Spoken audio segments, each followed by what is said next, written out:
Have you ever finished a really big project and you think, did anyone even notice?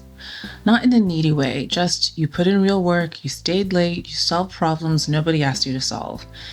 And then promotion time comes and it's like you were invisible. Meanwhile, someone else who talks more in meetings, who maybe does less, gets tapped for the things you wanted. If that's ever happened to you, you already know good work is not enough.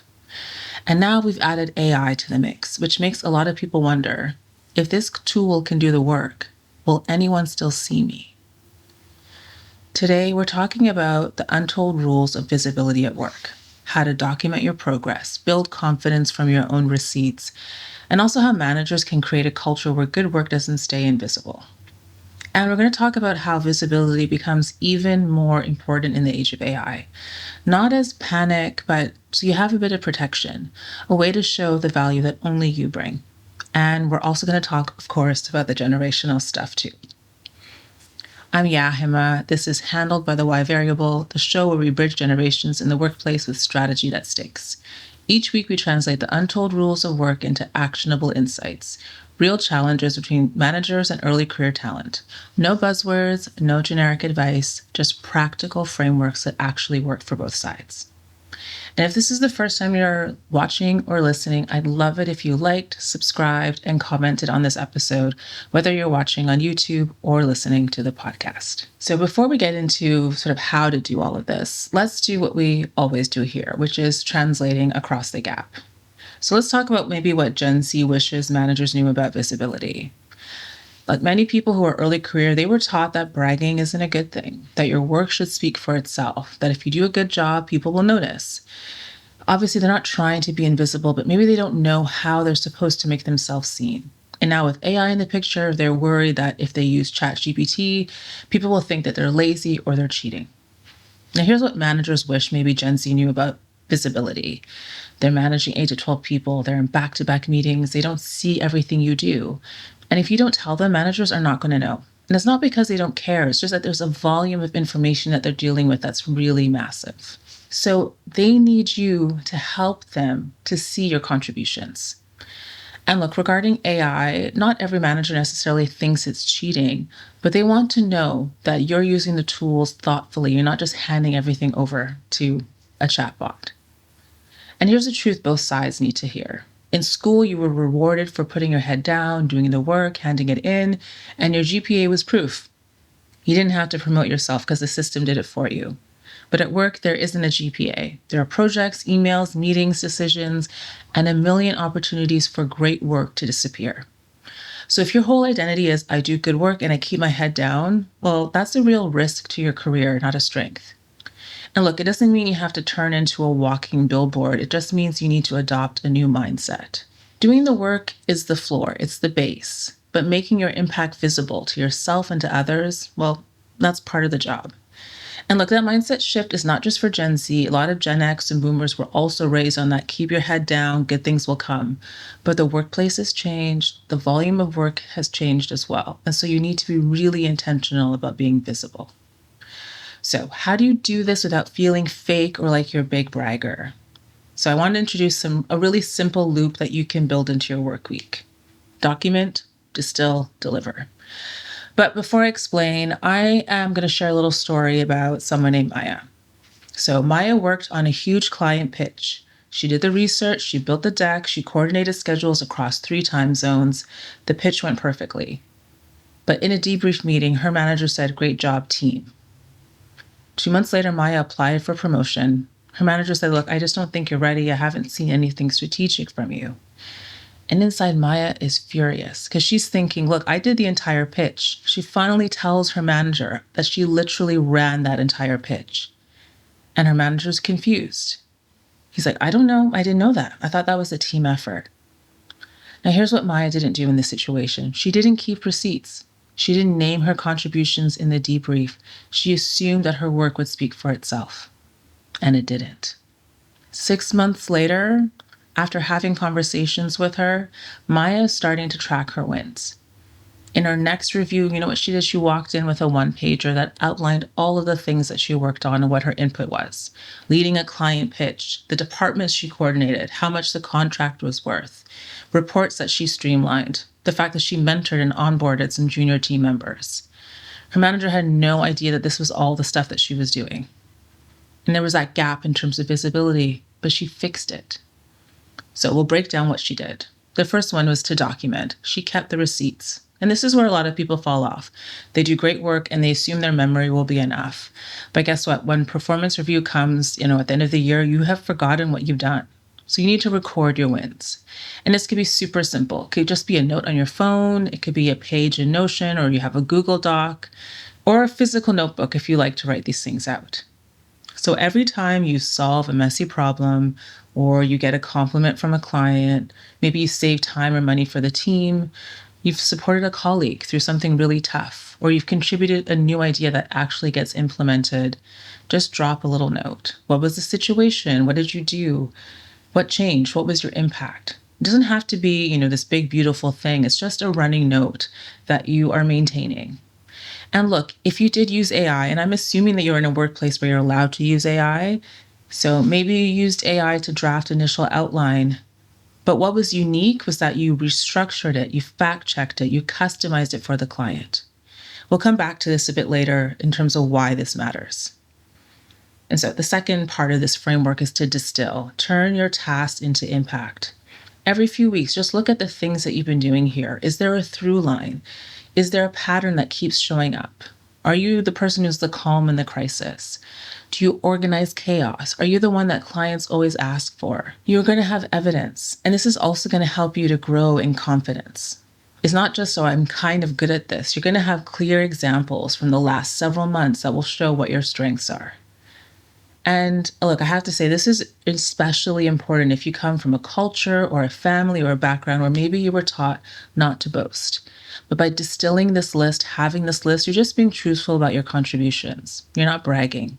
And the third part of the framework is to deliver. You're sharing this information in the right rooms. Visibility is not just knowing what your wins are, but it's sharing them in the right ways. So this could be in a one-on-one with your manager. You can talk about some of the things that you've done over the last month or months that you're really proud of. You can talk about the impact and maybe ask for their thoughts on, ways in which you can do more of that type of work. If there's a debrief, you can also say, this is what I did specifically. I focused on streamlining client emails. Maybe I helped to reduce the response time, or talk about what you might want to do the next time. And if you're in a performance review, instead of just saying, look, I think I did well, you can walk in with a one-pager, nothing long necessarily, that just shows what your key contributions were. So you document, distill, deliver, and it's a way in which you can be visible. And look, one thing that is really important to note here, what visibility isn't, and the sort of things that you want to avoid. Look, it's not sending your manager a novel-length email every Friday recapping every single thing you did. It's not name-dropping yourself in every meeting. It's not taking credit either for team wins and making it sound like you did it alone. That's not visibility. Real visibility is tied to your impact. And look, you can be generous. You can name your contribution as well as that of your team members. You can say that you coordinated a specific aspect, but a colleague handled another area, and together you came to this particular result or impact. So you're being visible, but you're not being a narcissist. If you're finding this framework to be helpful, please don't forget to like and subscribe. Okay, now let's move to the flip side of this, and this is for the managers, and especially for, the Gen X and boomers and maybe elder millennials in the crowd. So you might be thinking, why do I need to do this? Shouldn't grown people, adults, just advocate for themselves? Well, yes. But if your system only rewards the loudest voices or the most confident self-promoters, you're not actually rewarding performance. You're rewarding personality and the loudest voice in the room. Look at this. Many Gen Z and early career employees, especially those who might be from racialized or marginalized backgrounds, self-promotion is seen as being too much or showing off. And so they may not have been taught some of the norms of workplace visibility. And this is where you can help build visibility into your one-on-one so that you can encourage everyone on your team, regardless of their background, regardless of their personality, to speak up. So instead of only talking about problems, for example, when you're in your one-on-ones, ask them, what are they proud of? Where do they feel they're adding value? Is there something that maybe they've been working on that you haven't seen as a manager? So invite them to share those messages with you. And also name what you see. Sometimes people don't realize that they're good at something until someone outside names it for them. Maybe you go, look, I know you're really good at handling stress. If there's a client who's stressed, you're able to calm them down. Or you're really good at simplifying complex information. And when you're naming it, you're reinforcing confidence in them, and you're giving them language that they can use in their performance reviews and conversations. And let's normalize sharing as a team the things that are going well. It's not automatically bragging, but it's a way to track progress and learn from each other. So you can start your meetings, and this is something that I've done on Teams as well, where part of your agenda, you have a quick wins round where people can share what's been going well. And it encourages peer learning, it encourages peer support. And it's not just a contest of who's the loudest, but it's a habit that's built by everyone. And let's talk about AI. We always are hearing about what it's doing to the workforce, how it's challenging things. And there's a fear. Look, if AI can do parts of my job, like, am I just sort of optional? Can I be sort of thrown out? And that's real because we're watching these tools take over tasks that belong to human beings. And so being strategically visible is also helpful, yes, from a personal branding standpoint, but also in light of all this technology. So, for example, you can have two people who get the exact same assignment. One person just asks ChatGPT to write the report and they send it off. Whereas you have another person who maybe uses ChatGPT or another AI tool, but they're not just taking that first draft. They're using what makes them human to change and alter and improve that. So they're adding context, they're flagging risks, they know the history. So maybe they're saying, look, I used AI for structure, for initial brainstorming, but everything else that up-leveled that project, that came from me. And it's showing your thinking. And so look, it looks like it's similar work, but one person is replaceable, whereas the other is indispensable because they actually used analysis. They actually used some critical thinking. AI can summarize meetings, it can do first drafts, but remember, it can't build trust with a difficult client. It can't read the room if there's a tense meeting. It can't navigate office politics with ethics. It can't take responsibility when things go sideways. It doesn't understand the history or the context of your team. Those are real human responsibilities. And so your job is to make sure that what makes you human, that part that excels, that is visible. So when you're documenting your wins, go beyond just, I delivered the report. But note, for example, if you are using AI, that you corrected the data, that you added context from client calls, that you flagged risks, that you added the history. Or you're talking about some of those soft skills that you have, like you facilitated a tough conversation between team members who were in conflict.